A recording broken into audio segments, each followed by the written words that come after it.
Merci.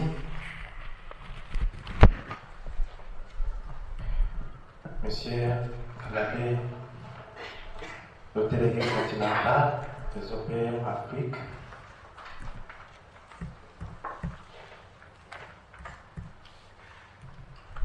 chers confrères, chères sœurs, chers participants de cette session, je vais vous présenter la journée d'hier, une journée qui a été caractérisée par des moments différents. Il y a eu une conférence ainsi que deux visites sur le terrain pour comprendre davantage le thème du jour. La conférence hier avait pour titre la mission de l'Église dans un monde marqué par la tension des guerres et l'instabilité politique, cas de la région de Glarac. Le conférencier fut Son Excellence Monseigneur Antoine Kambanda, archevêque de Kigali. Le contexte historique de la région de Glarac est parsemé de tensions et d'instabilité, de violences et de luttes de pouvoir et de violence. Ce contexte conflictuel n'a pas du tout facilité le travail des premiers missionnaires, que ce soit en Ouganda, au Burundi et au Rwanda. Le système colonial, d'abord allemand, puis belge, s'est aussi implanté dans cet environnement teinté de conflits qu'il a su d'une façon ou d'une autre exploiter pour ses intérêts. La période post-coloniale, dite des indépendances, n'a pas échappé à la réalité des conflits. D'ailleurs, l'indépendance du Rwanda est elle-même acquise dans un contexte de troubles et de violences ethniques qui ont précédé la destitution du roi et l'exil d'une partie de la population. L'évolution sociopolitique du Rwanda a ainsi été caractérisée par des violences qui ont atteint leur sommet pendant le génocide perpétré contre les Tutsis en 1994, suivi de l'exil d'une grande partie de la population vers les pays voisins. Cette situation a généré des instabilités et des conflits dans les pays des Grands Lacs, surtout aux Républiques démocratiques du Congo, entre-temps, qui l'ancien Zaïre. Le processus de la pastorale et de la réconciliation après le génocide perpétré contre les Tutsis en 1994. La période post-génocide était d'une complexité inouïe, tant au niveau politique qu'au niveau pastoral, face aux conséquences du génocide, à savoir un grand nombre d'orphelins, de veuves, d'handicapés et de milliers de prisonniers, de milliers d'exilés. La population vivait un traumatisme généralisé, caractérisé par des sentiments de peur, de colère, d'envie, de vengeance, ou la peur de vengeance, le climat de soupçon, la culpabilité, les accusations, la peine et l'angoisse. Une pastorale de réconciliation osée timidement a rapporté beaucoup de fruits. Ouverture des espaces de dialogue et de voie de la réconciliation. Les préparatifs du jubilé de l'an 2000 du christianisme et du centenaire de l'évangélisation du Rwanda sont entamés dans ce climat de traumatisme à l'occasion du jubilé de 2000 ans du christianisme et du centenaire de l'évangélisation du Rwanda. Tous les diocèses du Rwanda ont organisé des synodes sur le problème de divisions ethniques. Ces synodes firent des moments de révision de vie chrétienne. Les chrétiens catholiques ont alors eu l'opportunité de se pencher sur l'origine de leur drame dans les communautés par la méthode de Gacaca Irisitu, concept pouvant être compris dans le sens de l'arbre à palabre pratiqué dans certaines sociétés africaines.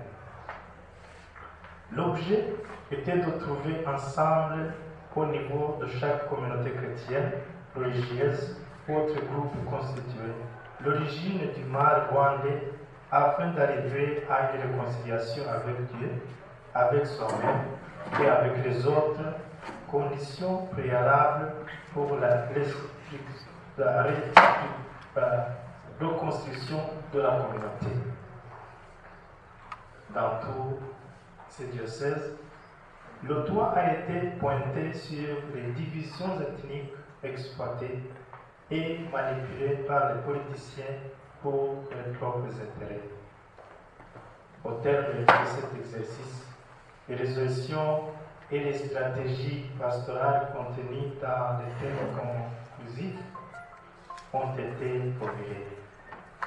Pour l'archidiocèse de Kigali, le thème conclusif était « Je n'oublierai pas que tu es mon père ». Quant au diocèse de Nyundo, les chrétiens ont préféré « La foi chrétienne doit nous amener à la fraternité authentique ». Plus tard, le gouvernement s'est inspiré des méthodes utilisées par l'Église pour mettre en place les juridictions Gacaca, dont l'objet était également la justice réconciliatrice. Ainsi, l'Église au Rwanda a-t-elle rempli sa mission et a contribué à la reconstruction du pays. Création et renforcement de la commission justice et paix au Rwanda. La ligne pastorale issue des synodes diocésains fut mise en pratique, entre autres, par la commission justice et paix. La commission a été créée au niveau de toutes les structures pastorales, les communautés chrétiennes de base, les centrales, les paroisses, les diocèses, ainsi qu'au niveau national.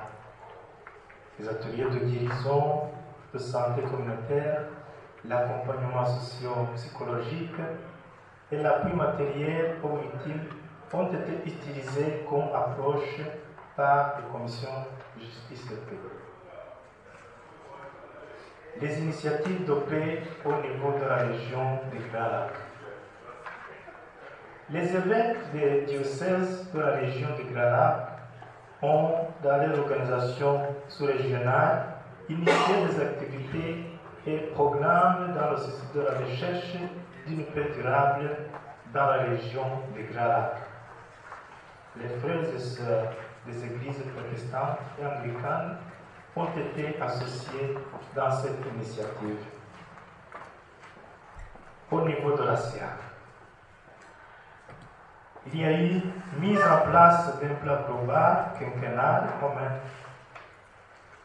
Il est centré sur 3 axes suivants: réfugiés et mobilité humaine, mobilisation communautaire pour l'unité, la réconciliation, l'édification de la paix et le plaidoyer.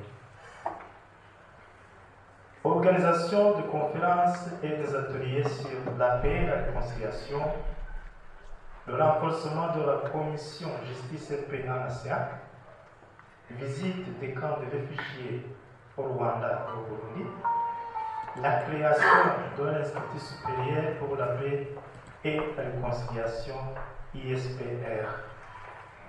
Au niveau de la CHEAM, Symposium de conférence épiscopale de l'Afrique et de Madagascar, participation à la réunion du groupe de travail de CHEAM sur les migrants du 5 au 9 décembre 2018, réunion annuelle de coordination justice et paix et développement du CHEAM du 17 au 21 janvier 2018. Au niveau local, il y a eu mise en place des équipes de médiateurs de conflits dans chaque pays, dans les structures ecclésiales de base. Il y a eu aussi implication à la bonne gouvernance participative et accompagnement du processus électoral dans chaque pays. Chers auditeurs, comme conclusion, la mission de l'Église dans le contexte de tension et de stabilité politique est de faire une pastorale de la réconciliation et de la paix. Prêcher l'évangile de la réconciliation exige le dépassement des barrières entre les tribus, les ethnies, les régions et une ouverture à l'universalité de l'amour de Dieu et Père, qui fait lever son soleil sur les méchants et sur les bons, et tomber la pluie sur les justes et les injustes. Je vous remercie pour votre marque d'attention. En attendant qu'on prépare la présentation sur PDF, permettez-moi tout d'abord de vous saluer et puis de me présenter. Tout à l'heure, on a évoqué mon nom. Je m'appelle l'abbé Jean-Marie Vianney Samaroua, prêtre du diocèse de Kalgaï. C'est un peu au centre. Et c'est avec un grand honneur que je suis parmi vous pour discuter avec vous au sujet de l'autosuffisance en moyens financiers pour la mission des églises locales, et en nous centrant plus spécialement sur le cas des diocèses du Rwanda.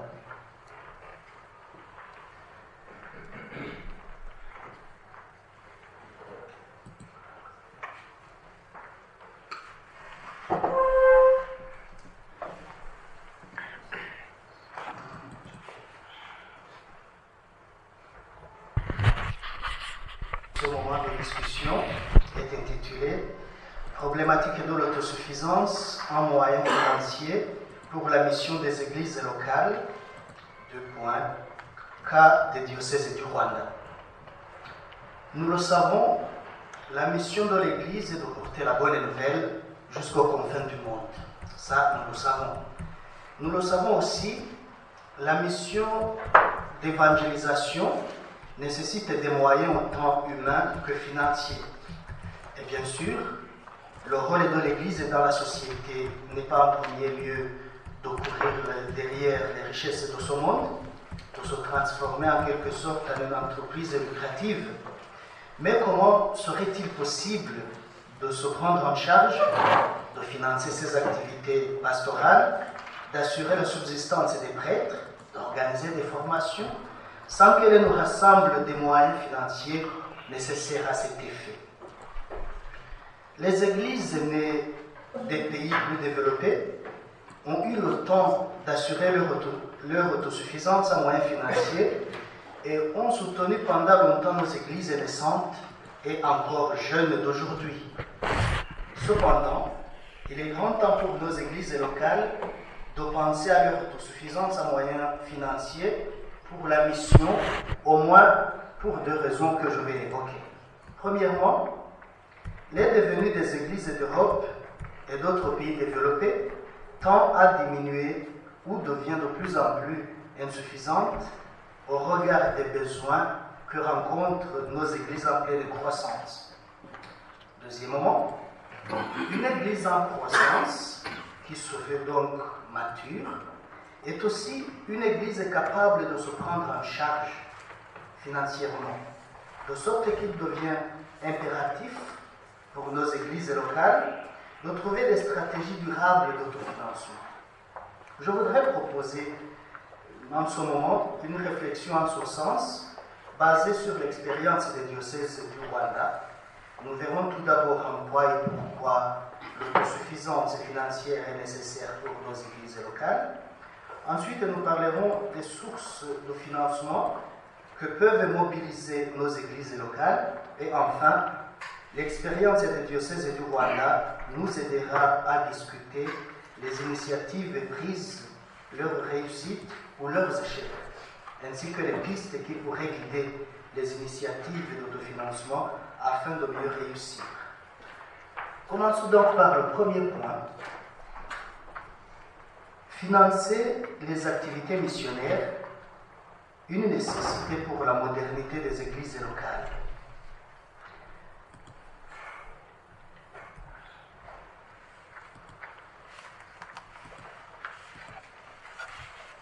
Ce n'est qu'en 2000 que nous venons de fêter le centenaire de l'Église et du Rwanda. Certaines des églises sur le continent sont à peine un peu plus âgées que l'Église au Rwanda, d'autres un peu moins. Victor Hugo écrivait dans Les Misérables que 100 ans, c'est la jeunesse d'une église et la vieillesse d'une maison. On peut le dire aussi de nos communautés ecclésiales. 100 ans d'évangélisation, c'est la jeunesse de nos églises locales, et qui dit jeunesse, dit besoin de croissance. L'activité missionnaire de nos églises locales est de nos jours en pleine mutation de croissance.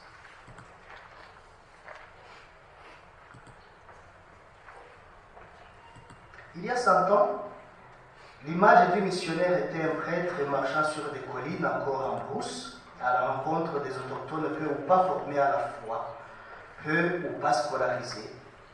Donc, des communautés encore moins demandeuses en matière d'organisation, de rassemblement, de diversification d'activités pastorales.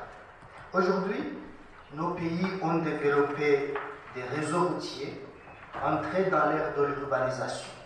Les prêtres et d'autres acteurs de la mission se retrouvent donc face à la modernisation des modes de vie et d'activité de nos sociétés de plus en plus exigeantes, tout en étant cependant de moins en moins directement disponibles. Il faut aller les chercher dans les communautés ecclésiales de base, les rassembler, leur proposer des projets communs. La mission, face à cette modernité, exige beaucoup de moyens financiers pour être menée efficacement. De notre côté, les acteurs de la mission ont besoin d'un cadre qui facilite leur activité pastorale. L'encouragement à consentir au sacrifice fait partie de la formation à l'engagement missionnaire.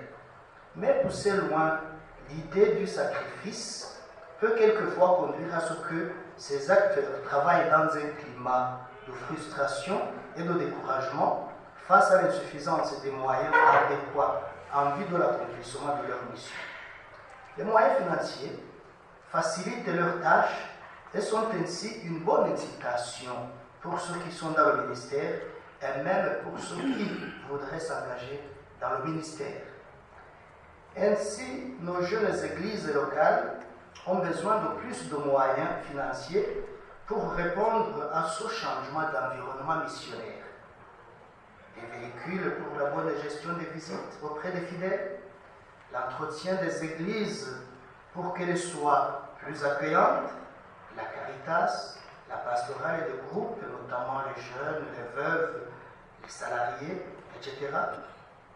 Et elles ont aussi besoin de plus de moyens financiers parce que les objectifs poursuivis dans la mission se sont aussi modifiés.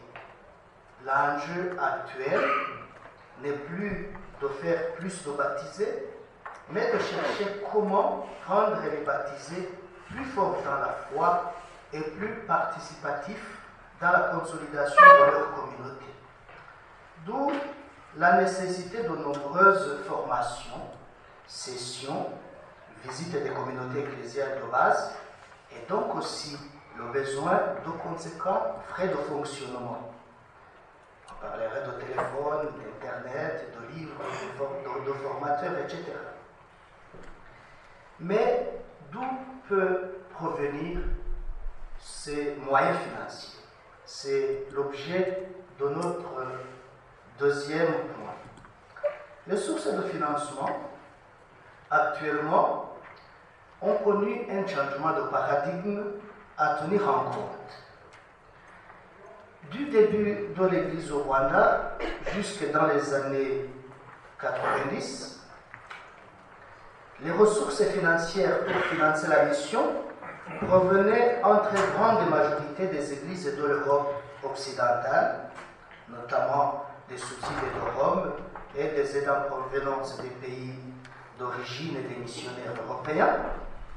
Depuis, on ne cesse de répéter que les robinets se ferment de plus en plus. Il faut donc de nouvelles stratégies pour les églises africaines pour susciter, augmenter et bien gérer les ressources internes ainsi que les ressources externes encore disponibles.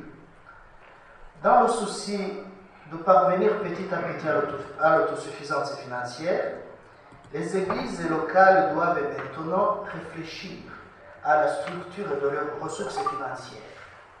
Sera cela dans le but de chercher à diversifier les sources de revenus et à équilibrer la structure de leurs recettes. Globalement, les sources de financement de nos diocèses sont, en premier lieu, des recettes propres, provenant des initiatives propres d'autofinancement des diocèses. Deuxièmement, des subventions provenant des projets financés dans le cadre des activités des diocèses.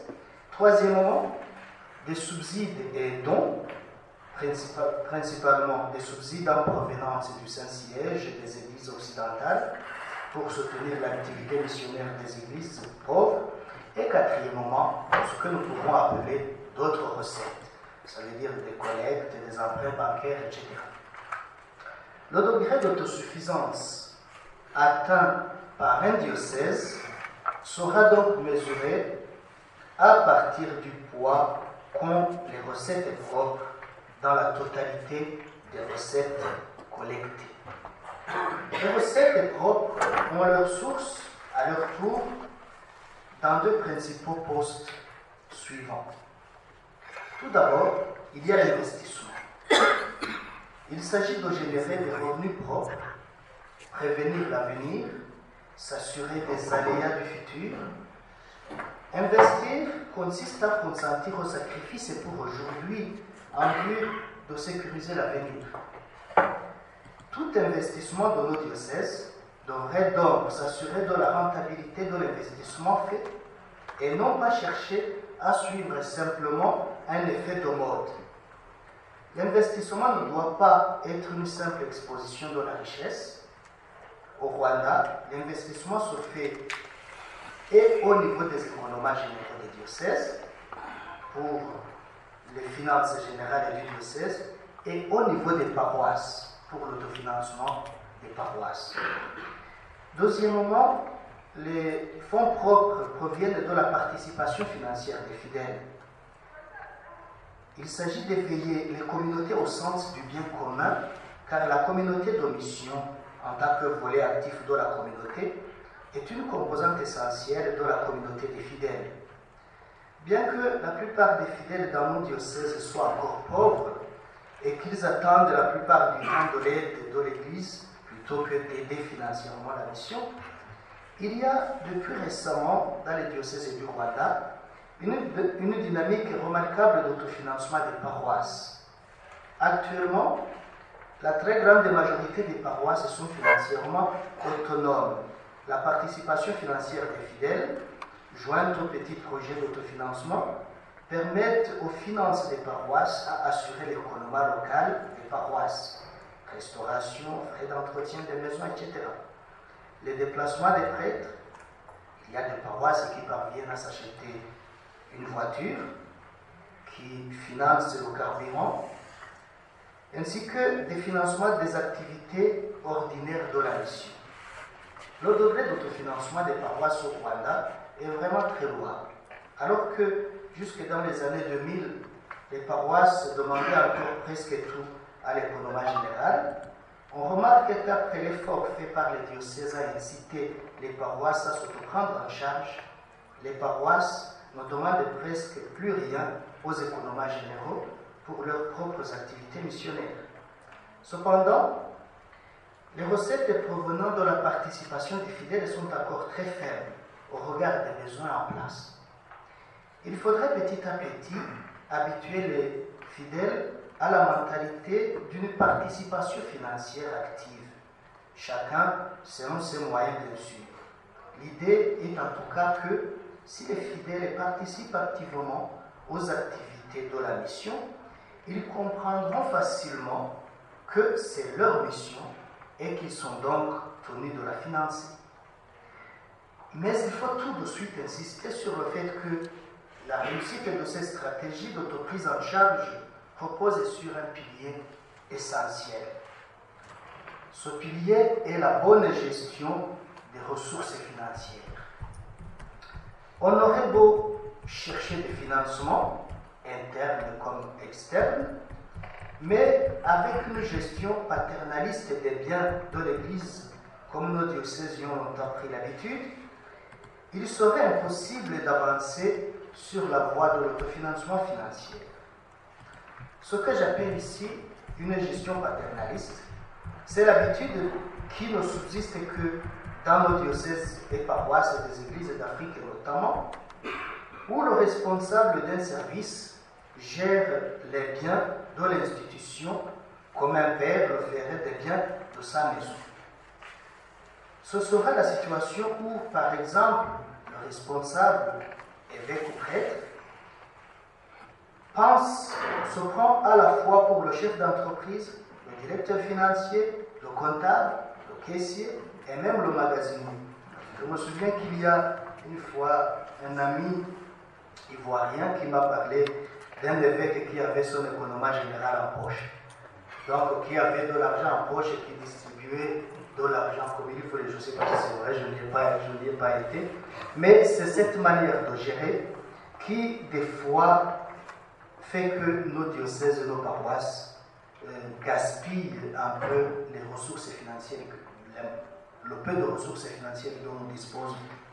Cette manière inefficace de gérer les bienfaits fait que nos églises locales sont encore confrontées au gaspillage des revenus, aux mauvaises décisions financières, à une comptabilité médiocre, à une opacité financière et au détournement d'argent de l'institution. Je me rappelle ces derniers jours ici au Rwanda, il y a 2 lois qui ont été publiées récemment, l'une en avril 2018, l'autre en août. Mais dès que cette loi de Rwanda Revenue Authority est sortie, je me souviens qu'à Kabgaï, nous avons tous paniqué. Parce que justement, ce sont des lois qui exigent de nos diocèses et de nos paroisses une gestion claire de nos finances.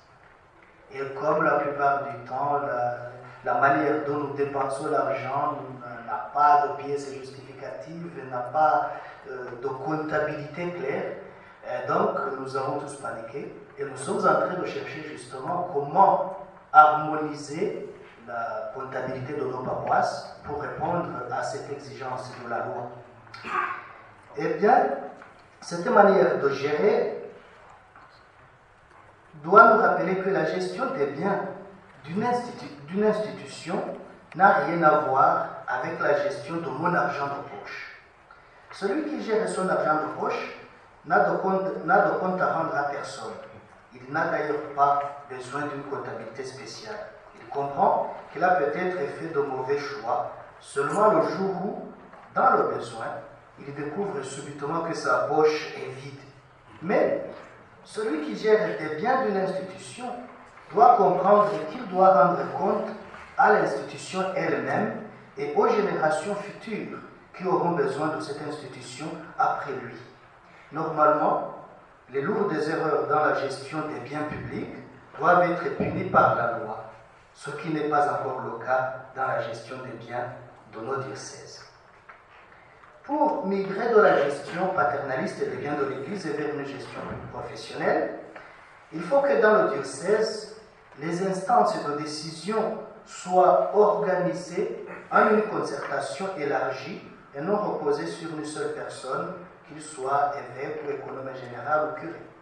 À titre d'exemple, le diocèse de Kabgaï a choisi de créer un comité de gestion qui se réunit très régulièrement afin de se concerter sur les meilleures décisions financières à adopter, que ce soit au moment de décider de l'investissement, de la gestion quotidienne, l'étude des opportunités, analyse des marchés, analyse des rapports financiers trimestriels et annuels, etc. Ce comité est composé par l'évêque, l'économe général, des économes adjoints, des prêtres nommés pour leurs compétences en matière d'économie et de gestion. Les décisions sont finement décortiquées dans ce comité avant de passer par le Conseil pour les affaires économiques et du diocèse, et puis après, les décisions sont adoptées. Ce qui nous aide très franchement, pour l'expérience que j'en ai, à mieux suivre les décisions financières que nous faisons. Et je trouve que c'est un bon exemple qu'il faudrait peut-être adopter ailleurs. Ça dépend de la manière de gérer le diocèse. Maintenant, voyons le troisième point qui nous fait entrer dans les expériences de recherche d'autosuffisance financière dans les églises du Rwanda. Et je demanderai si vous pouviez mettre le fichier qui est en PowerPoint, s'il vous plaît. Le fichier en PowerPoint.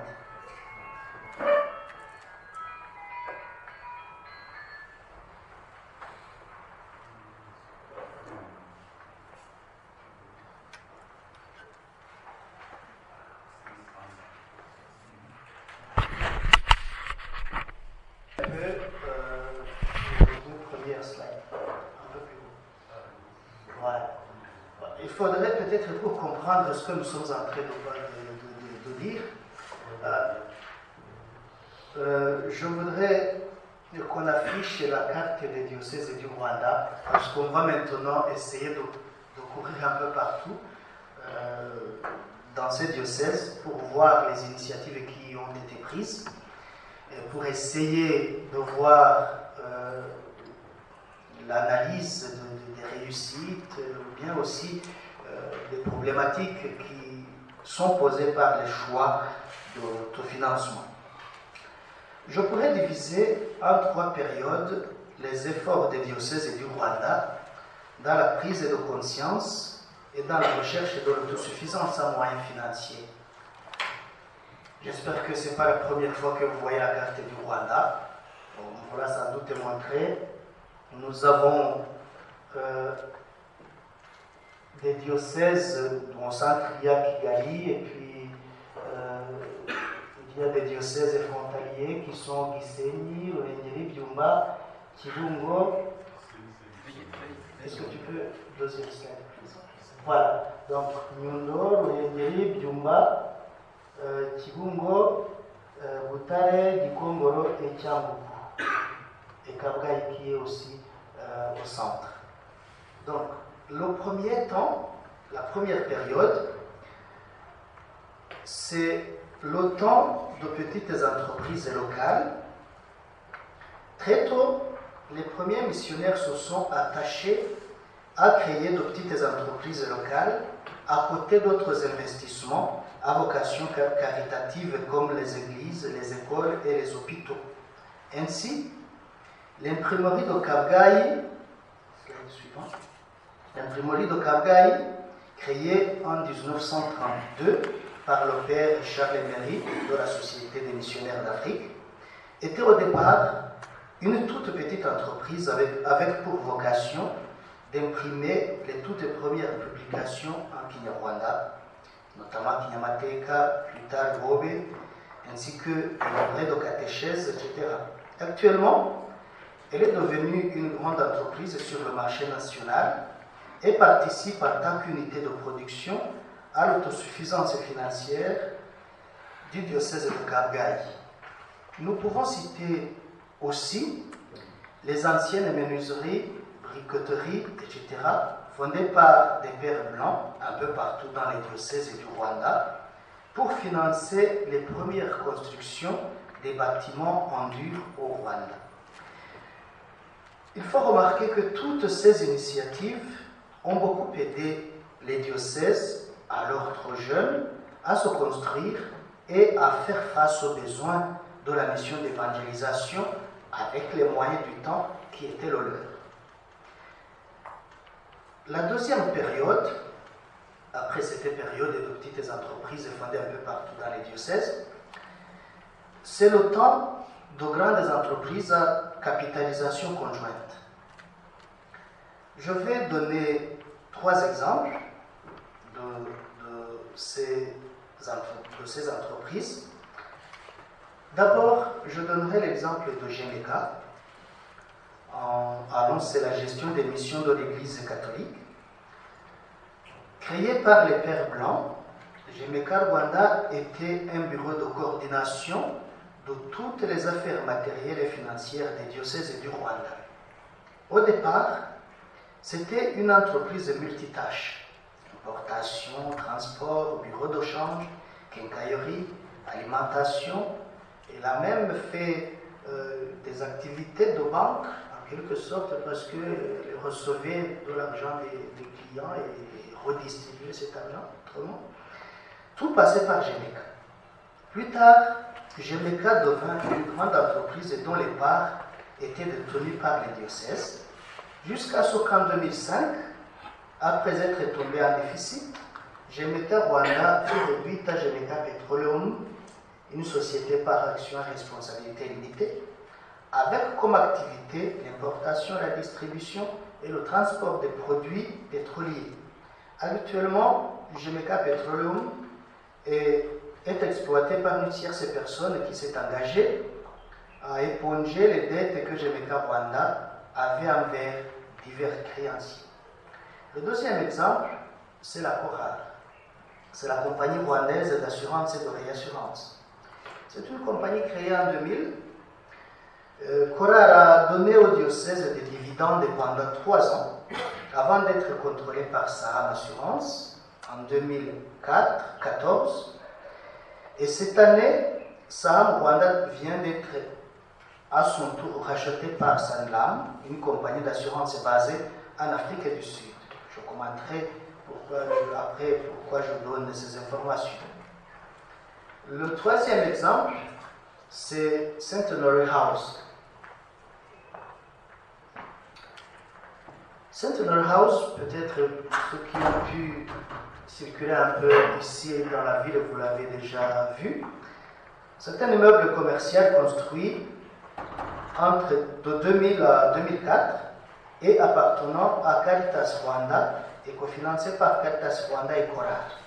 Avec le rachat de CORAR, dont je viens de parler, Caritas Rwanda ne garde plus qu'un tiers de Centenary House. Pourquoi je dis tout ça? C'est parce que il faut dire que du point de vue de l'autofinancement des diocèses et du Rwanda, ces grandes entreprises répondaient à de bonnes opportunités d'investissement. Mais du point de vue de leur gestion et des résultats en termes d'autofinancement financier, je dirais personnellement qu'ils furent un échec, puisque les diocèses ont capitalisé pendant plusieurs années sans retour sur investissement comme espéré. Pourquoi toutes ces entreprises n'ont pas pu continuer à appartenir à l'Église en propre, ou bien continuer à générer des ressources financières comme espéré par les diocèses? Je dirais que c'est d'abord parce que ce sont des entreprises qui ont connu une gestion opaque, surtout un manque de contrôle et une absence de suivi des affaires qui ont abouti à la perte de ces entreprises de la part de l'Église catholique au Rwanda. Et maintenant, comme je viens de le dire, elles sont passées aux mains des tierces personnes. La troisième période, c'est la période qui est la nôtre actuellement, je vais y insister tout à l'heure. C'est le temps de grands investissements gérés au niveau des diocèses. Je pense que, après avoir remarqué que les financements, les cofinancements par les diocèses n'a pas bien marché, actuellement les diocèses se sont un peu repliés sur eux-mêmes. Chaque diocèse essaie de créer, d'investir, de façon que chaque diocèse puisse contrôler ses propres investissements. Depuis quelques récentes années, nous voyons germer beaucoup d'initiatives où les diocèses du Rwanda s'engagent dans de grands investissements à vocation commerciale en vue de l'autosuffisance financière, autant les investissements communs au niveau de la conférence épiscopale tendent à s'affaiblir, autant chaque diocèse cherche à investir à son niveau, sans doute parce qu'il est plus facile de gérer ces investissements au niveau du diocèse que de les suivre indirectement au niveau de la conférence épiscopale. Nous citerons quelques-uns de ces investissements dans divers diocèses. Commençons par le diocèse dans lequel nous nous situons actuellement. Vous l'avez vu ici juste à côté. Je commencerai par Sainte Famille Hôtel Limited de l'archidiocèse de Kigali. C'est un investissement conséquent. Vous l'avez sans doute remarqué. C'est un investissement en hôtel qui aura certainement 5 étoiles en pleine capitale du pays, auprès des lieux de la procure de mission où nous nous situons actuellement. Ça, c'est l'archidiocèse de Kigali. Continuons. Passons maintenant au diocèse de Kabgayi. Il y a un hôtel aussi qui s'appelle Saint-André Hôtel. Vous le verrez cet après-midi. Et il y a des immeubles locatifs à Kigali, ici dans la capitale, et à Muhanga. Saint-André Hôtel est un hôtel 3 étoiles à la place de l'ancien centre d'accueil Saint-André de Kabgayi. Créé en 2001, il compte actuellement parmi les unités de production du diocèse qui affectent régulièrement chaque année une partie de son résultat dans le financement de la mission du diocèse de Kabgayi, entre 50 et 70 millions de francs rwandais en moyenne. Les immeubles Lumina à Muhanga affectent au budget du diocèse plus de 40 millions nets, tandis que l'immeuble de Kigali, ici à Kiyovu, génère 120 millions nets, soit au total autour de 230 millions annuels de revenus nets. Donc c'est les revenus nets que ces investissements affectent au financement de la mission dans le diocèse de Kabgayi. Le Fatima Hotel, qui appartient à Cézédo Mengeri, est un hôtel 4 étoiles qui vient d'ouvrir récemment dans la ville de Musanze, et c'est un très bel hôtel, comme vous le voyez sur la photo. Dans le diocèse de Butare, nous avons aussi le centre Saint-Jean-Baptiste de Butare qui a été rénové récemment avec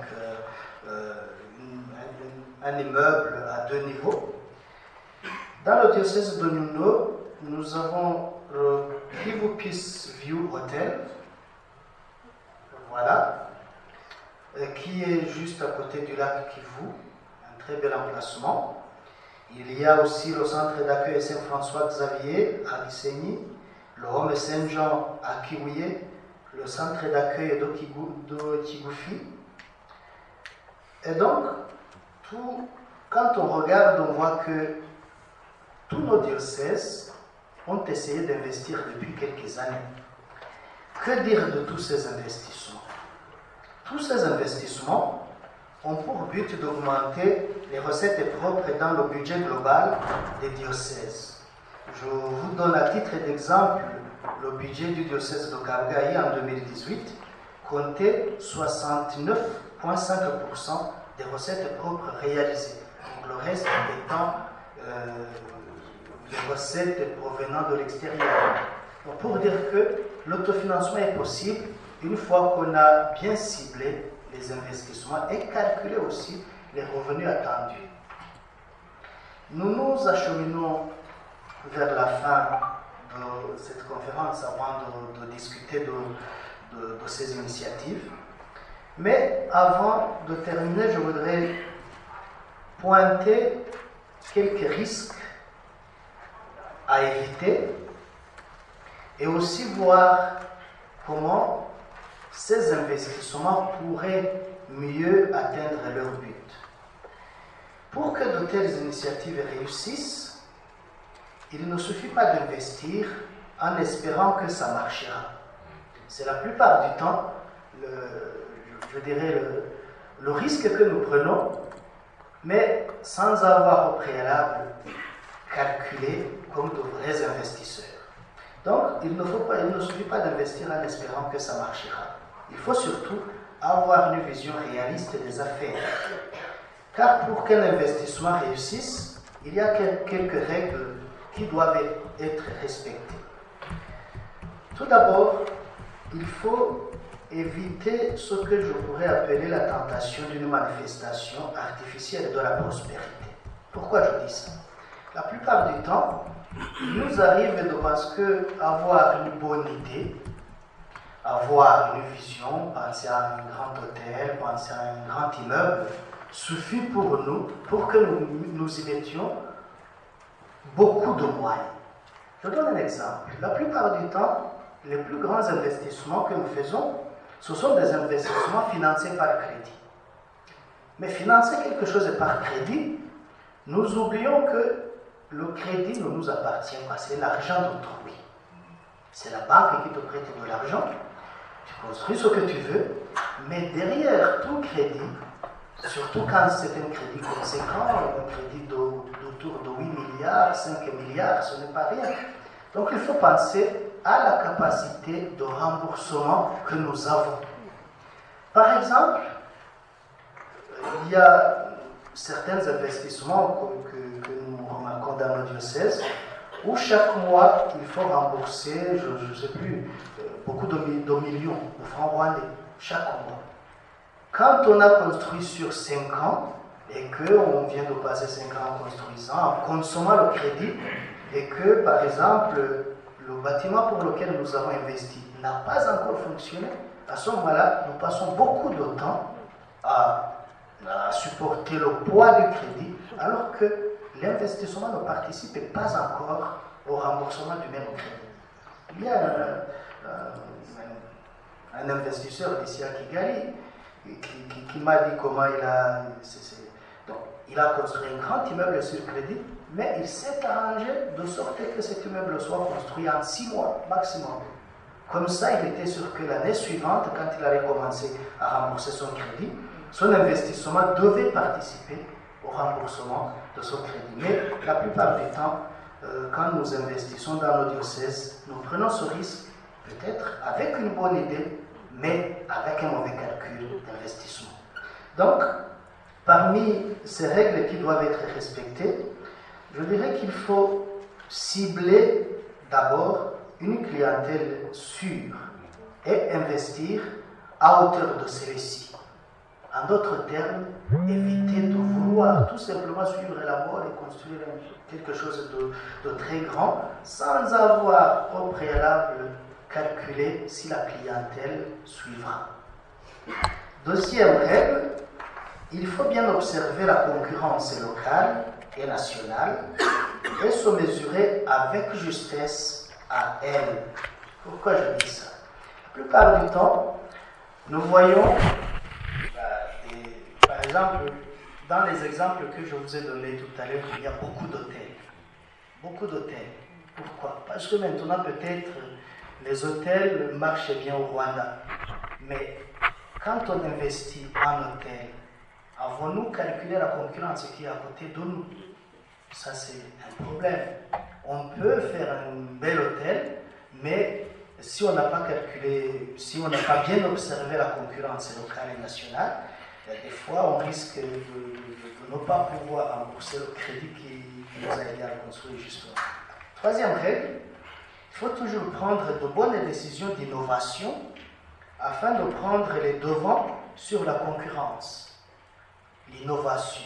Chaque fois qu'on investit dans une affaire, il faut suivre le mouvement des affaires, comme on dit. Suivre comment les autres travaillent, les décisions des autres.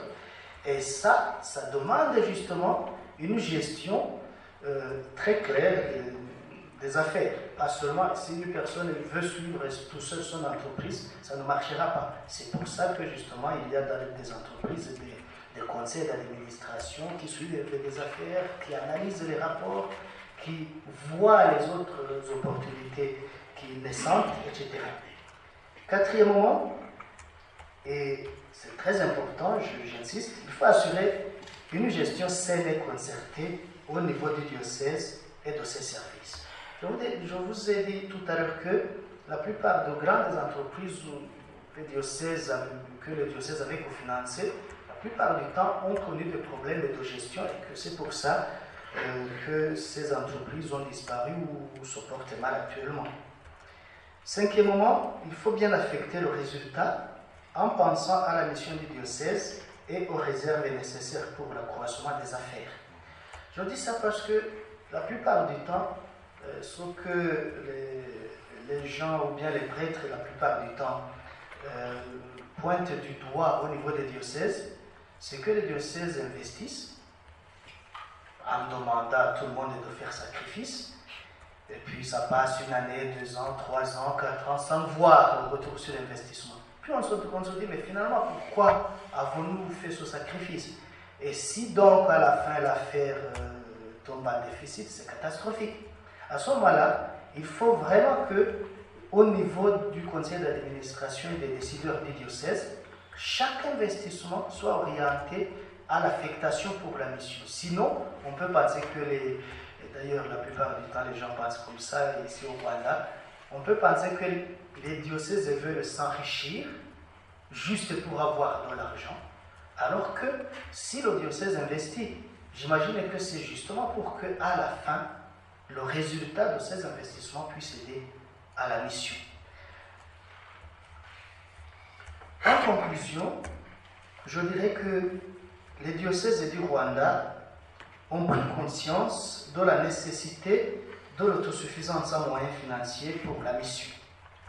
Mais il leur faut encore moderniser leurs pratiques en matière de gestion financière, de mécanismes de prise et de décision en investissement, de lecture réaliste de l'environnement des affaires. Mon intervention, je pourrais l'arrêter ici. Les autres idées, comme nous avons du temps pour discuter, nous discuterons. Peut-être que aussi les diocèses, les gens qui viennent de différents diocèses ici pourraient nous donner des exemples. J'ai donné beaucoup d'exemples, surtout du diocèse de Kabgaï, parce que c'est le diocèse que je maîtrise le mieux. Mais il y a peut-être d'autres expériences, notamment les paroisses. Peut-être quand nous voyons ces grands investissements, on pourrait s'imaginer que l'autosuffisance en moyens financiers provient seulement des économies généraux. Mais comme je l'ai dit tout à l'heure, les paroisses, dans nos paroisses ici, il y a cette dynamique qui est remarquable. Les prêtres du diocèse de Kigali pourraient mieux le dire. À Kabgaï aussi, actuellement, on affecte le diocèse, plutôt l'économie générale n'affecte presque plus rien dans les paroisses. Ça veut dire que les paroisses s'autofinancent. Dans les autres diocèses, j'imagine que c'est la même chose parce que c'est une dynamique qui est récente, certes, mais qui est vraiment louable et remarquable. Je vous remercie de votre attention et je pense que c'est le moment de la discussion, des questions, des échanges. Ce qui veut, je le passe.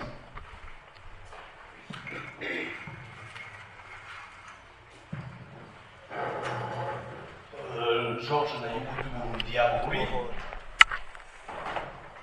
je tiens à féliciter le conférencier. Vraiment, c'est clair et net.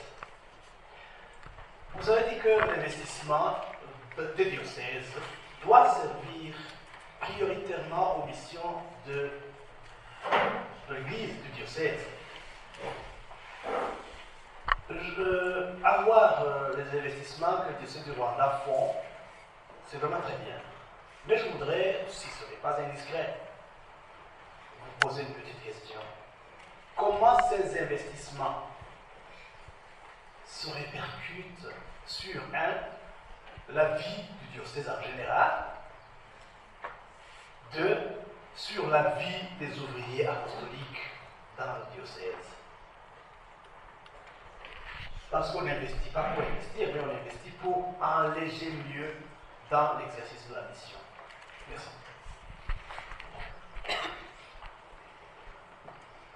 Je ne sais pas si on va dans une liste de questions où vous répondez Donc, la question. Voilà, 5.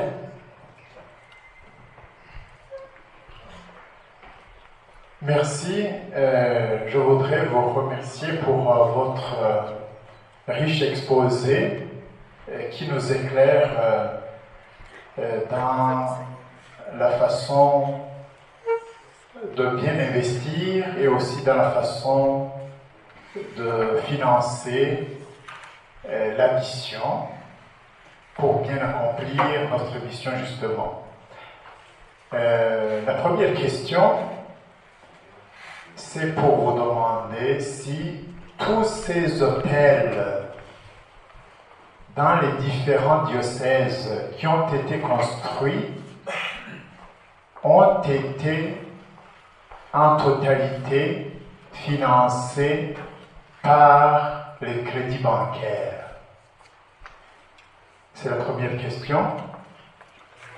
La deuxième question, je voudrais vous demander, vous avez dit que dans toutes les paroisses s'autofinancent dans ces activités.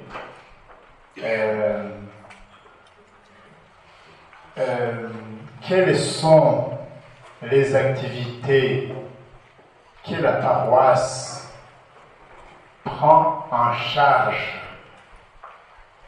dans ces actions? Troisièmement,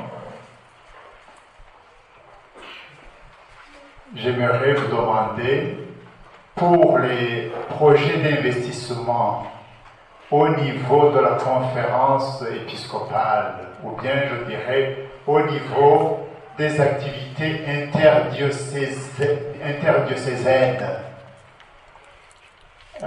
à voir ce que vous nous avez exposé, j'ai vu que il y a eu presque, je ne dirais pas des faillites partout, mais les personnes tierces ont pris en main ces activités, presque toutes les activités. Qu'est-ce qui a été à la base de ces faillites, et aussi est-ce un manque de coordination, est-ce un manque de personnel formé dans le clergé, est-ce une mauvaise vision dans la gestion? C'est ça. J'aimerais m'arrêter là. Et si vous voulez que nous aussi nous donnions notre expérience dans nos diocèses respectifs, nous pourrions le faire. Merci.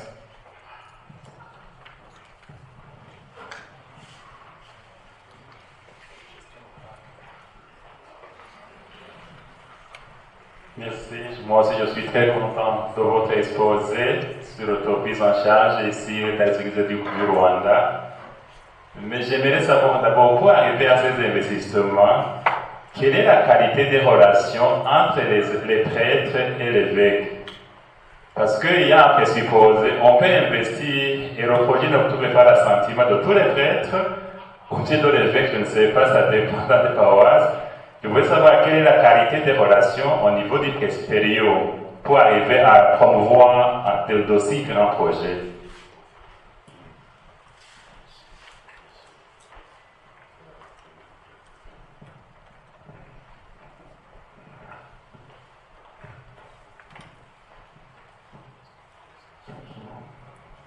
Merci pour M. l'abbé et pour votre exposé. Je ne sais pas si ma question vient très tôt, mais elle sera dirigée particulièrement à la sœur Roberta, qui est représentante des œuvres pontificales ici parmi nous. Est-ce que, à l'avenir, les OPM peuvent ouvrir des opportunités pour des projets qui sont dirigés vers des activités génératrices de revenus pour les paroisses et diocèses?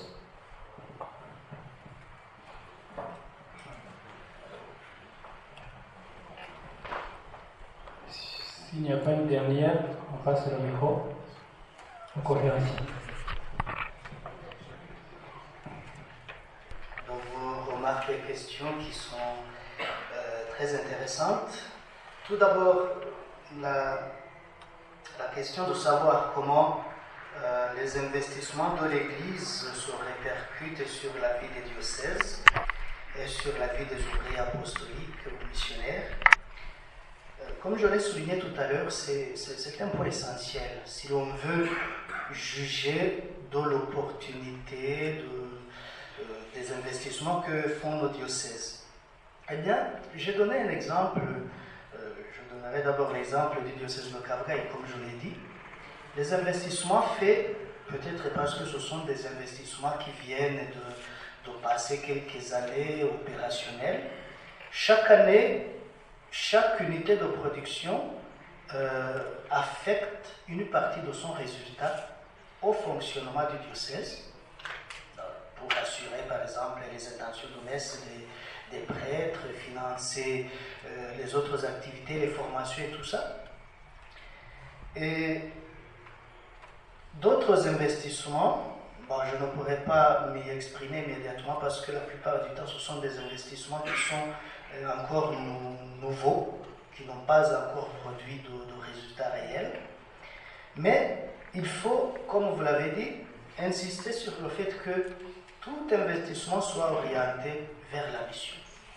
Sinon, si ce n'est pas le cas, nous resterons seulement dans l'idée que l'Église s'enrichit, que les diocèses s'enrichissent.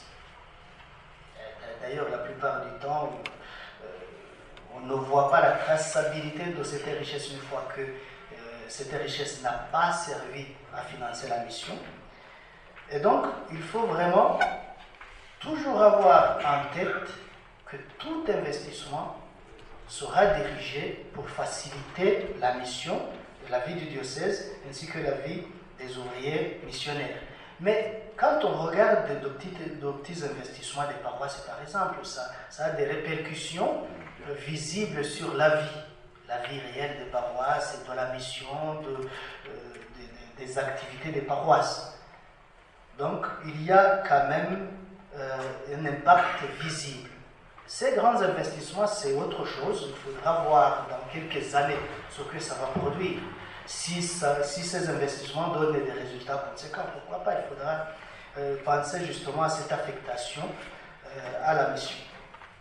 La deuxième question, qui était composée de 3 sous-questions.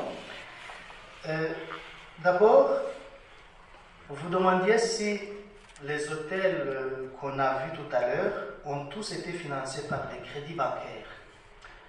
Je pense que je n'ai pas posé la question, mais je pense que c'est comme ça que fonctionnent des investissements aussi conséquents.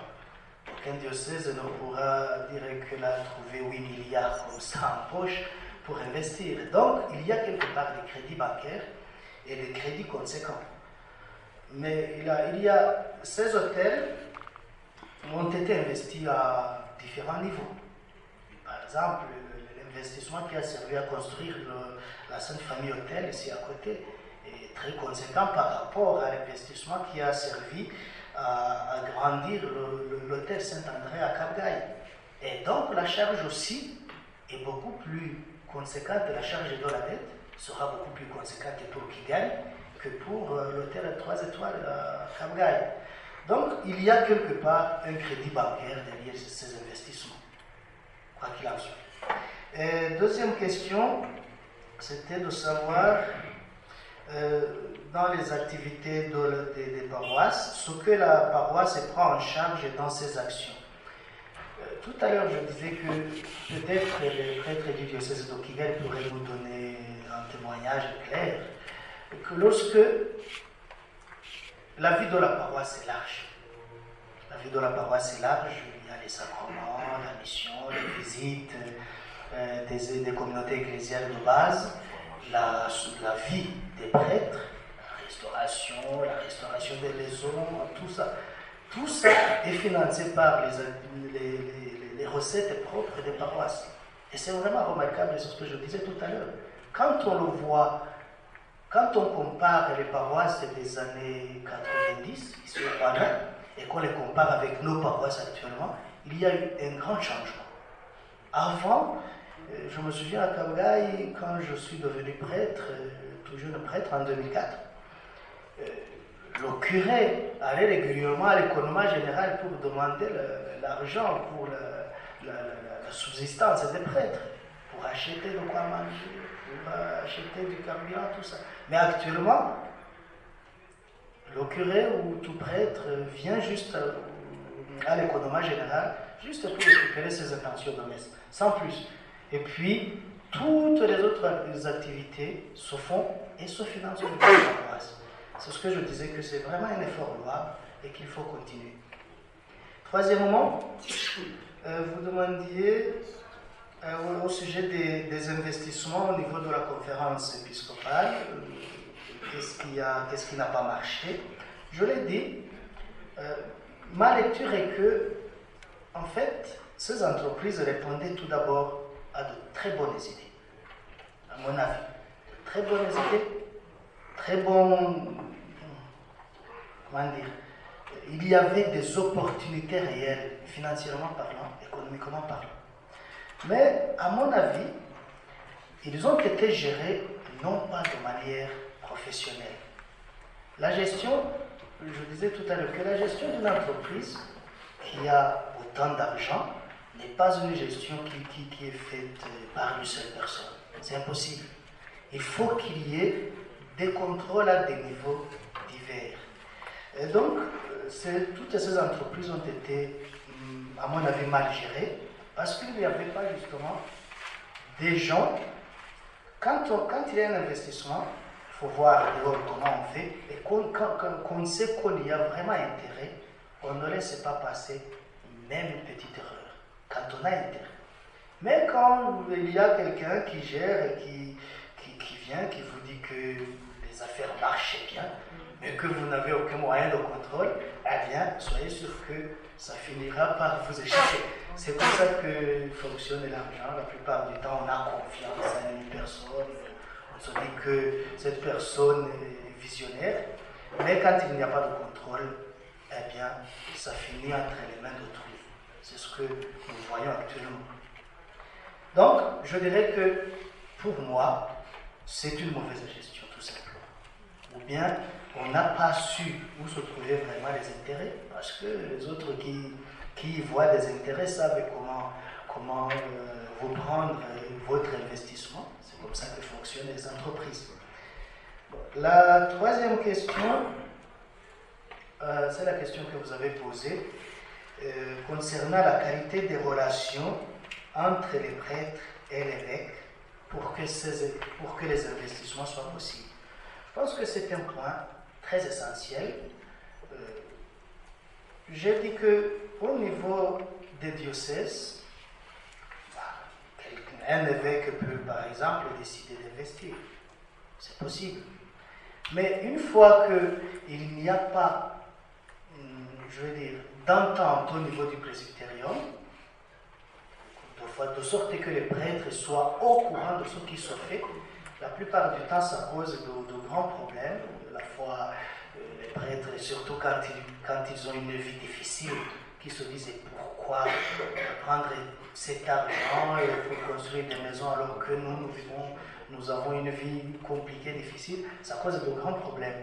Et deuxièmement, du point de vue de la gestion de ces investissements, il faut que le décideur ne soit pas seul à gérer. Et donc, il faut qu'il y ait des prêtres ou d'autres fidèles qui puissent l'aider, qui puissent voir la vision, penser à l'innovation, comme je l'ai dit, de sorte que ce ne soit pas une seule personne qui décide. Et donc, l'entente, la qualité des relations entre les prêtres et l'évêque est essentielle en ce sens. Je me souviens, il y a aussi quelqu'un qui m'a dit qu'il y a quelque part en Afrique un évêque qui, une fois, par exemple, un curé fait un projet, mais pour que l'évêque signe sur ce projet pour la recommandation, il demande au prêtre initiateur du projet de lui donner 10%. Où va ces 10%? S'il y a des histoires comme ça, c'est peut-être réel. Il faudra voir. Donc, la qualité des relations entre le prêtre et l'évêque est essentielle pour que les investissements au niveau du diocèse réussissent vraiment. La quatrième et dernière question, je pense que ce n'est pas moi qui vais répondre à cette question, mais je pourrais donner une indication. Donc c'était la question de voir si les OPM peuvent offrir des opportunités pour les activités génératrices de revenus au niveau des diocèses. Je pense qu'il y a la manière dont les OPM fonctionnent. Mais ce que il y a 4 ans, je faisais mon stage au Secours catholique à Paris. Et donc, il y avait beaucoup d'argent qui venait dans les églises d'Afrique. Et je me demandais pourquoi il n'y avait pas beaucoup de financement pour l'église du Rwanda. Il y avait juste quelques activités dans le diocèse de Gikongoro, de Tiambougou aussi, mais vraiment, c'était très peu comme budget comparé aux autres pays. Et puis, j'ai posé la question, et le chef du service m'a dit qu'au Rwanda, le Rwanda n'était pas éligible parce que ils avaient vu que la Caritas du Rwanda avait construit justement un grand immeuble ici à côté. Je dis, mais quand même. Et donc, vous voulez tout simplement que la Caritas ne cherche pas à s'autosuffire financièrement pour que vous l'aidiez. Donc, on a discuté comme ça, mais c'est réel. Il faut voir. Si chaque fois les aides que nous recevons viennent uniquement pour la consommation, c'est un grand problème. Peut-être nous chercherons d'autres moyens financiers, par la banque ou ailleurs, je ne sais pas. Mais ce serait beaucoup plus intéressant, à mon avis, si les aides qui viennent dans nos églises nous servent à la fois à fonctionner, mais aussi à chercher à nous autosuffire. Puisque plus tard, on aura besoin, on ne va pas demander tout le temps. Donc, je ne sais pas. Il faudra peut-être y réfléchir, mais la question des OPM, ce n'est pas moi qui répondrai. Je crois que certainement quelqu'un. Merci. Je pourrais dire quelque chose à propos de cette question. Normalement, on a la possibilité pour chaque direction nationale d'utiliser un pourcentage des fonds de la collecte pour le normal fonctionnement de la direction. Mais aussi, la direction nationale a la possibilité de demander au secrétariat international au niveau de tous les 4 œuvres un subside pour des activités que la direction nationale va organiser au niveau national. Et parmi cette activité, on a la possibilité de promouvoir des activités qui servent pour les financements de la direction. C'est-à-dire, on va construire une imprimerie et on nécessite des fonds aussi, de l'aide. Je pense que c'est ça. On peut le faire. Alors, les éléments très importants sont la transparence et la traçabilité, c'est ça. Et parce que pour nous, pour chaque fidèle dans l'Église, si on peut voir et vérifier que les sources qu'on donne sont pour la mission de l'Église, ça va à continuer. Et oui.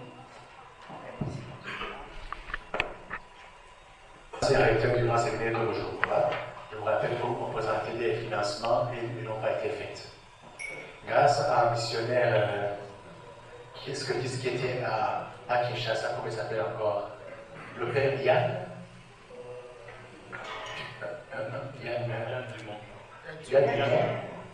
Il a fait une formule comme celle-là. On finance, on donne le grand séminaire une certaine somme, 50, 60 000, selon un projet que vous faites. Et je sais par exemple, le grand séminaire de Bujumbura, il a eu un financement, ils ont construit une salle des fêtes, et de là, les gens qui viennent là, et ça fait comme des rentrées au grand séminaire. Le petit séminaire de Kanyosha aussi. C'est une formule qu'ils ont eu, on vous donne en termes de 60, 80 000 $, et vous allez rembourser après 5 ou 6 ans sans intérêt. Donc les OPEP déjà fonctionnent avec ça. Ça m'étonne que vous, économie générale, vous ne le sachiez pas. Voilà, c'est tout ça. Je n'ai pas bien suivi l'exposé de l'abbé Jean-Marie dans sa totalité parce que je sautais un tout petit peu à un certain moment. Je suis entré sur ma témoin numéro a été un peu piraté. Alors je suis en train de voir ce qui se passe. Mais je voudrais quand même le remercier pour sa contribution dans cette session en nous montrant l'importance et les soucis et les attentions que nous avons portées sur les investissements que nous faisons. Mais en disant que nous ne devons pas avoir peur d'investir. Qui n'investit pas n'arrive pas à quelque chose, bien sûr. Mais évidemment, dans les investissements, on doit être un peu attentif parce que ce n'est pas si facile. Nous avons beaucoup d'expérience ici au Rwanda, justement, parce qu'il a bien exposé son quand j'étais sorti. Dans nos diocèses, nous avons presque tous les diocèses du Rwanda, nous avons quelque chose. Presque. Et la plupart du temps, ce sont des crédits bancaires. Effectivement, au cours des années, nous nous rendons compte que parfois, peut-être, ce n'est pas bien étudié. Nous risquons de tomber en faillite parce qu'on n'a pas bien étudié le projet, parce qu'on n'a pas bien étudié la concurrence, etc., etc. Mais cela non plus ne doit pas nous empêcher de faire quelque chose. On ne peut pas rester les bras croisés quoi, que les choses vont se faire automatiquement. Tomber du ciel, la manne du ciel, elle existe d'accord, mais ce n'est pas tous les jours que nous avons la manne du ciel. Et ce que nous remarquons, c'est que justement les aides étrangères, les églises du Nord non plus, nous n'en les avons plus, ça commence à diminuer sensiblement et sensiblement. Tout à l'heure, je parlais de notre building ici, de Saint-Henry House. J'en ai un peu d'expérience pour l'avoir été secrétaire général de la Caritas Rwanda avant d'être nommé évêque. Mon prédécesseur, quand il a commencé le projet, il y a eu beaucoup d'âmes et beaucoup de salibes qui ont coulé sur ce projet. Beaucoup. C'était pour décourager, d'autres pour critiquer, d'autres. Mais il a tenu bon, il a avancé. Même certains membres de l'épiscopat ne comprenaient pas. Mais il a avancé quand même. Et nous réjouissons de ce que où arrive le projet maintenant. Il nous reste encore que, je pense, une année et demie. Bon, on devrait terminer le crédit en septembre 2020. Et le bâtiment sera une bonne ressource pour les œuvres de la Caritas Rwanda et des Caritas diocésaines, je suppose.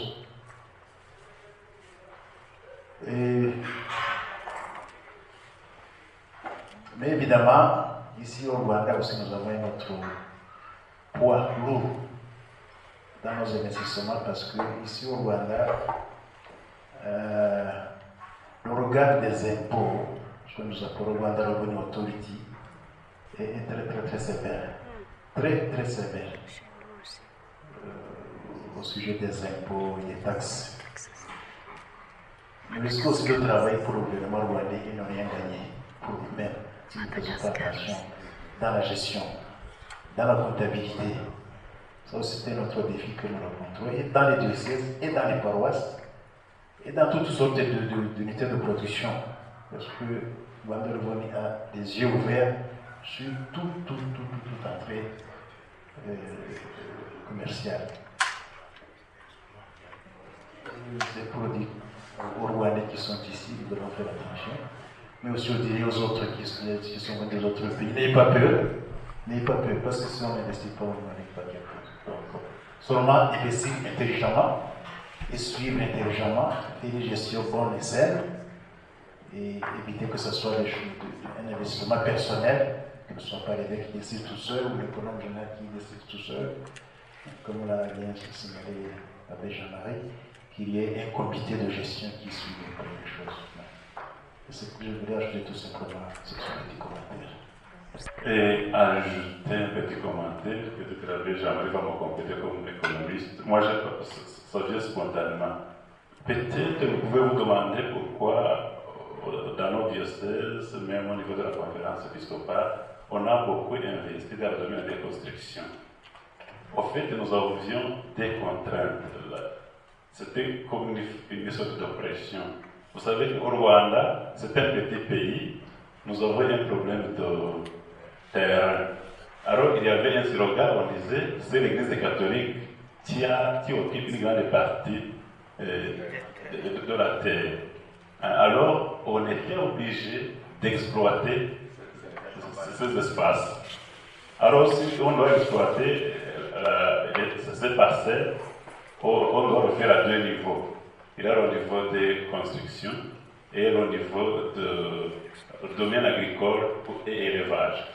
Et puis nous sommes dans un pays qui fait des réformes très sensibles au niveau de on réglemente la loi, que ce soit au niveau des taxes, que ce soit au niveau de l'exploitation des terres. Chaque partie du pays actuellement, par exemple, si je vois la loi agraire, donc le pays est divisé. Si en ville, ça c'est pour la construction, ça c'est pour les hôtels, ça c'est pour l'agriculture, ça c'est pour l'élevage. De telle sorte que si vous avez une parcelle dans tel endroit, vous êtes obligé, ou bien vous cédez la parcelle, ou bien vous construisez. C'est le cas par exemple, même ici.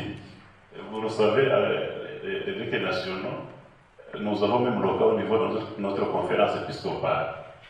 On a le bureau là-bas, c'est en pleine ville, au centre-ville. C'était une maison très simple. On avait les moyens de réhabiliter le bâtiment, mais ce n'est pas terminé. On doit y construire un grand bâtiment. Alors on se dit, est-ce qu'on va construire un grand bâtiment pour bureau? Alors on est obligé de déménager le bureau de la conférence pour qu'on puisse penser ce qu'on peut mettre là-bas qui est en conformité avec la loi. Alors je pense que c'est tout ce contexte qui fait qu'on est obligé de voir ce qui est convenable par rapport à la loi. Je voulais juste cette précision, peut-être le permet de compléter. Peut-être pour vous compléter, je dirais que c'est vrai, la plupart du temps, il y a d'autres investissements possibles, comme tu l'as dit, l'agriculture et l'élevage, mais ce sont des investissements qui ne génèrent pas assez de revenus. Il y a aussi ça. Puis, les immeubles, c'est un bel investissement parce que l'immeuble, une fois qu'on l'a construit, plus les années passent, plus quand c'est un bel immeuble, plus les années passent, plus ils acquièrent de la valeur. À titre d'exemple, justement, il y a un immeuble ici qui appartient au diocèse de Kabgayi, je l'ai évoqué tout à l'heure. Au départ, c'est un immeuble qui a été construit, dont la construction a été décidée par Monseigneur Perrodin il y a des années. Au départ, ça ne valait pas grand-chose à Kigali. Mais maintenant, c'est un immeuble qui donne au diocèse de Kabgayi annuellement autour de 193 millions bruts. Juste pas parce qu'il y a des gens qui louent. Actuellement, c'est l'office chargé de la gestion des ressources humaines au Rwanda.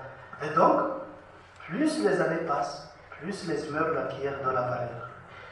Tandis que les autres investissements, acheter des terrains dans les campagnes, je ne sais pas ce que ça va. Maintenant, d'ailleurs, justement, avec la loi d'août, ça va être très lourd pour nous, pour nos paroisses et pour nos diocèses, de continuer à avoir les terres qui ne sont pas exploitées. Ça va être très, très lourd.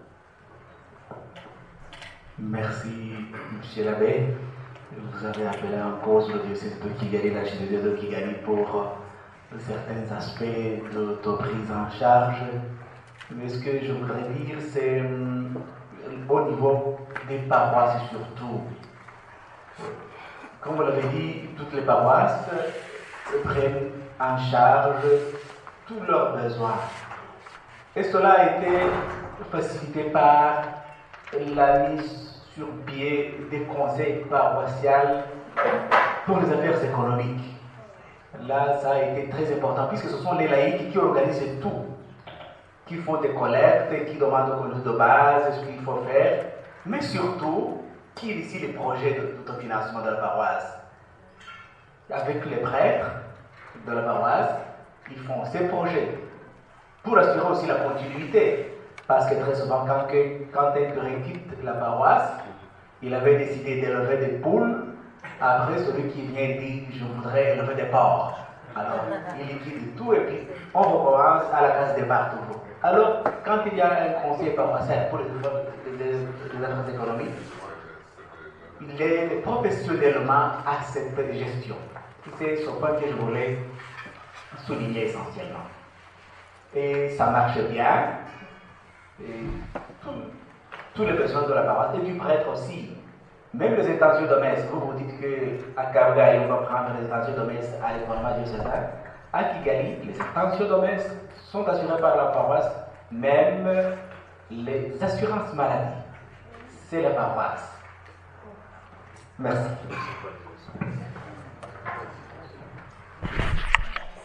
De l'archidiocèse de Kigali, parce que vous êtes vraiment très avancé sur cette question.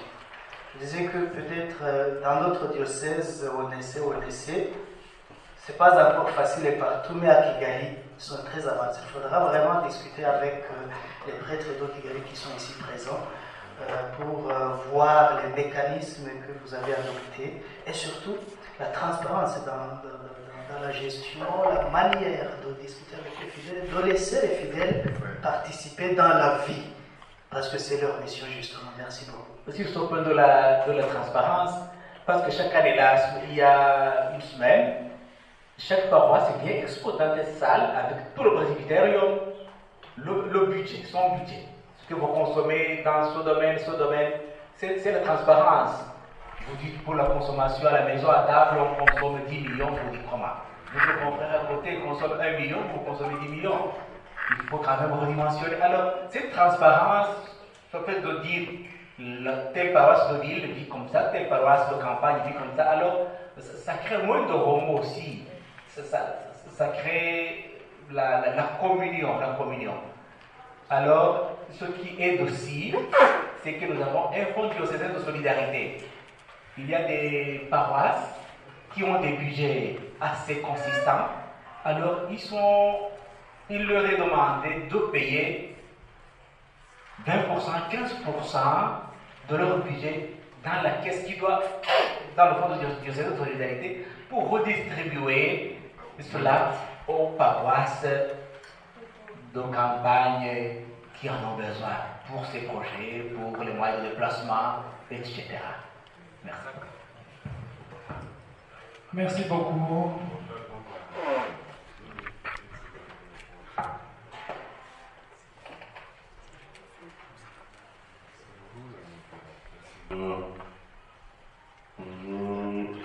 Faire retarder, c'est juste peut-être c'est mon constat, ce que je vois comme malgré les efforts, peut-être pour que les autres nous disent pas que nous sommes peut-être très avancés, malgré les efforts qui se font, que ce soit au niveau de la conférence épiscopale, que ce soit au niveau des diocèses et même des paroisses, je le vois comme prêtre, j'ai la chance de vivre en paroisse et de connaître la vie des diocèses.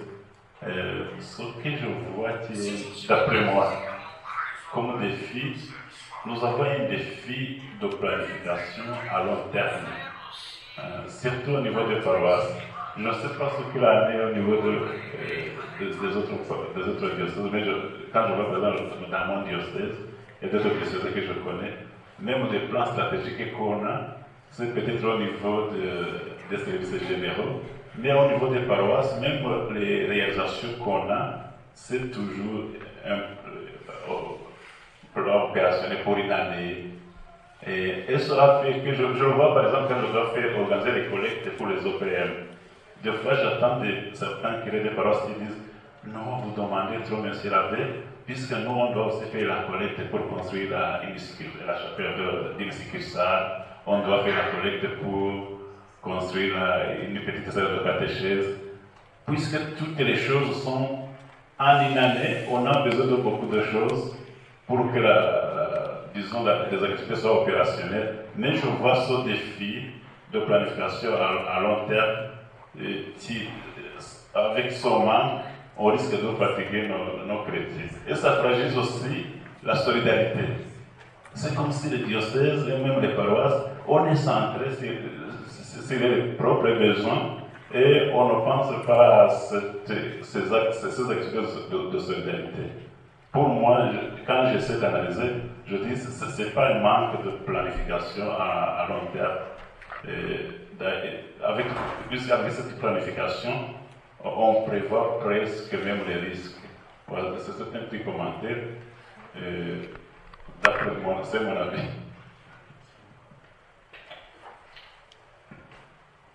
Une chose, au niveau des OPM, je pense qu'une meilleure transparence parmi les directions nationales pourrait aider à comprendre mieux la situation au niveau national de chaque direction diocésaine et nationale, parmi tous les OPM.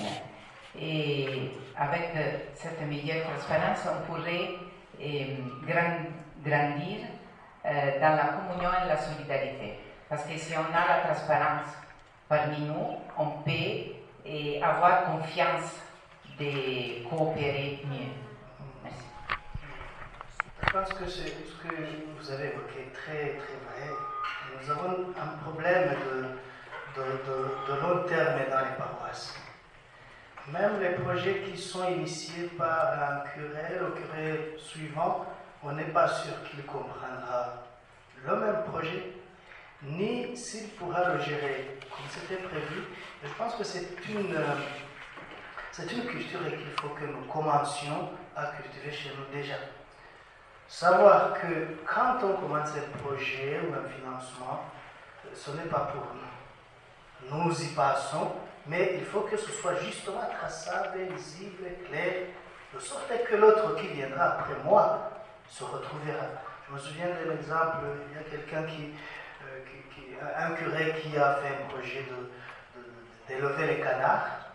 Ça marchait très bien au moment où il était curé. 2 ans plus tard, on nommait notre curé. Le curé qui suivant, il vient, il s'assoit, il commence à manger les canards.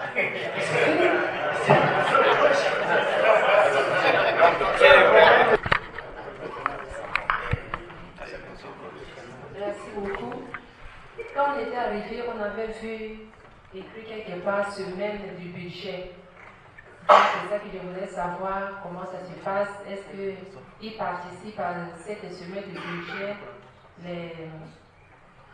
les conseils pour les affaires économiques aussi, je voulais savoir. La semaine dont j'ai parlé tout à l'heure pour l'archidiocèse de Kigali. Parce que toutes les paroisses et toutes les unités de production, les écoles, etc., on se rassemble ici pendant toute une semaine et chaque unité présente ses budgets, ses projets. Alors on se met là, on critique, on fait des conseils, etc. Et il y a tous les curés, tous les vicaires, économes des paroisses, etc. C'est dans ce sens que c'est seulement pour l'archidiocèse de Kigali.